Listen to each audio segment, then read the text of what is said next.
અમરેલી જૂના marketing yard પાસે આવેલી અંજની સીડ્સ એન્ડ ફર્ટિલાઇઝર્સ નામની સિમેન્ટ ડેપોમાં લૂંટ થયું હોવાનું સામે આવ્યું છે। મળતી માહિતી મુજબ હાથી સિમેન્ટની એજન્સીમાં ₹98,000ની લૂંટ થઈ હતી। એજન્સીના ગલ્લામાં પડેલા ₹98,000ની લૂંટ કરી લૂંટારો ઓટો રિક્ષામાં ફરાર થઈ ગયા હતા।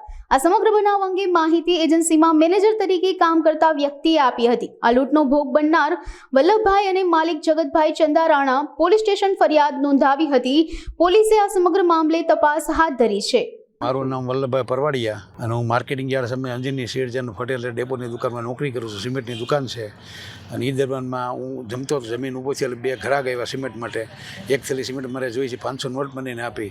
મેં ગલ્લો ખોલ્યો અને ખોલ્યો એટલે એ ભાઈએ જોયું કે પૈસા આમાં છે એવું લાગ્યું ને એટલે હું એને સિમેન્ટ બતાવવા ગયો તે પૈસા લઈને ભાગી ગયા પાછળથી। કેટલા જણા હતા? 2 જણા। કેમાં ભાગી ગયા? એ રિક્ષામાં।